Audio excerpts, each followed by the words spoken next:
تو میری یاد میں اتنا فعال جنرل سیکرٹری جو ہے شادی کوئی رہا ہو. میں وہ گانا انڈیا میں تھا اور میں نے دیکھا ہے کہ وہ ان سے بات کرنا مشکل ہو گیا تھا. اس زمانے جب تک جنرل سیکرٹری رہے مسلسل سفر میں رہا کرتے تھے.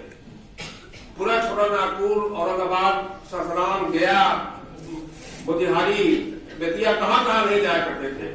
اکثر ان کے سفر میں جناب عبد المغنی صاحب جی ساتھ رہا کرتے تھے. میں نے دیکھا ہے بڑے فعال تھے.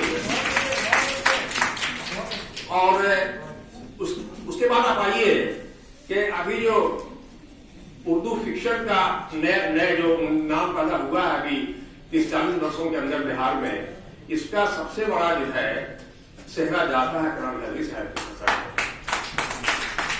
آہن نکالا انہوں نے، اور آہن میں انہوں نے میں کا تعارف کے سلسلے میں نئے لوگوں کا تعارف کرانا شروع کیا اور ان کے منتخب افسانے اپنے شائع کرنا شروع کیے. اتفاق یہ ہے کہ دو آدمی یہاں خود موجود ہیں، میں خود خاکسار اور حسین اللہ. دو آدمی خود پٹنہ میں موجود ہیں، جناب شوکت سیاد اور جناب حکیم امام. اور بھی کئی لوگ تھے. اب شفق تھے، شفق کا انتقال ہو چکا. انور خان تھا بمبئی سے، اس کا انتقال ہو چکا. یہ سارے لوگوں نے اپنی پہچان ایسی بنائی کہ آج تک ان لوگوں کی پہچان جو ہے وہ قائم و دائم ہے. وہ ایک رہنمائی فرمایا کرتے تھے تمام لوگوں کی. ایسا آدمی اب ہے، ہم تو میری یاد میں تو کوئی ایسا آدمی ہے تو دکھائی نہیں پڑتا. اچھا، اس کے بعد ان کو ہمیشہ کسک رہی، یہ جانتے ہیں حسین الحق بھی، کہ وہ کسی شعبہ اردو سے وابستہ ہوتے.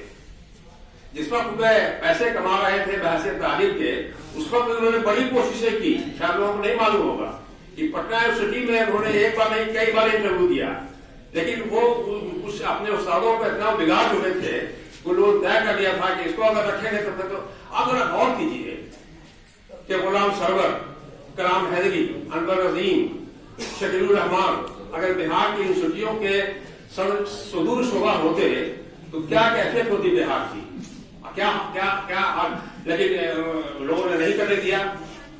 ہم کو یاد ہے ایک بات جو ہے، ایک بار پٹنہ کو تشریف لائے اپنے انتخاب سے کچھ دن پہلے، تو مجھ سے انہوں نے کہا کہ چلو ذرا سا شعبہ اردو میں ممتاز جو ہے ہیڈ ہیں ان سے مل لیتے ہیں. ممتاز صاحب کا ذرا بڑا فن دیکھیے اور لفظ دیکھیے کہ ممتاز صاحب نے اپنے اس پہ دربھنگہ حکومت میں شعبہ اردو تھا، اپنی کرسی سے ان کو استقبال کیا اور زبردستی اپنی کرسی پر بٹھایا. تو میں گواہ اس بات کا، کرسی بٹھایا اور کہا کہ کلام بھائی اس کرسی پر حق تو آپ ہی کا تھا. یہ معمولی جملہ نہیں ہے. اس بات کو کرام حیدری صاحب نے کئی بار دہرایا کہ بھائی ممتاز کے بارے میں ہم کو استھتی بدل گئی. یہ تو بہت بڑا آدمی ہے یہ اندر سے. واقعی بہت اچھا لگا یہ بات. تو ہمیشہ وہ کوشش کرتے رہے. اچھا اب سنیے، آپ مدن حسین پرنسپل ہوئے، پروفیسر ہوئے گیا کالج میں، بعد میں پرنسپل ہوئے تھے. گیا کالج میں وہ پروفیسر ہوئے، ڈپارٹمنٹ ہوئے.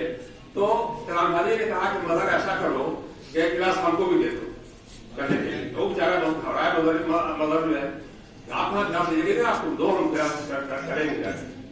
کئی برسوں تک وہ شعبہ اردو کیا کالج میں جاتے رہے بحیثیت استاد کے، پیسے نہیں لیتے تھے، علامتی، اور اس طرح تاکی سے جایا کرتے تھے پڑھانے کے لیے کہ جو پرماننٹ وہاں کے استاد تھے وہ تک جو ہے ان سے پیچھے رہ جاتے تھے. کیونکہ وہ کیوں دیتے تھے بھائی ہمیں پہلے آ گیا ہمارا بعد میں، آپ تنخواہ دیتے ہیں میں ایک روپیہ دیتا ہوں.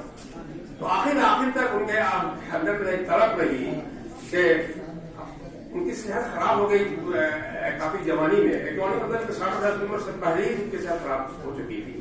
2 بار ان کا بائی پاس آپریشن ہوا. ان کا دل ایک طرح دنیا سے اٹراٹ ہو گیا، پریس میں دیا انہوں نے. سب سے بڑا جو حادثہ ان کے ساتھ ہوا وہ یہ ہوا کہ ماہر کا مورچہ بند ہو گیا.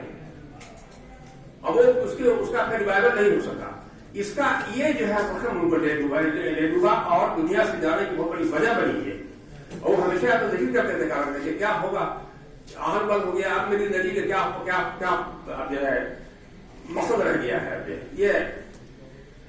تو آج ہم کو اس بات کی بہت خوشی ہے کہ آپ نے شعبہ اردو میں اس کو رکھا، اور شعبہ اردو کے جو استاد یہاں ہیں، جاوید حیات ہیں، شاہد ظفر ہیں، اور لوگ بھی ہیں، ان لوگوں نے اس کی میزبانی قبول کی اور اپنے ایک جو ہے بہت ہی محبوب اور فعال بیٹے کو یہاں خراج عقیدت پیش کیا. شکریہ.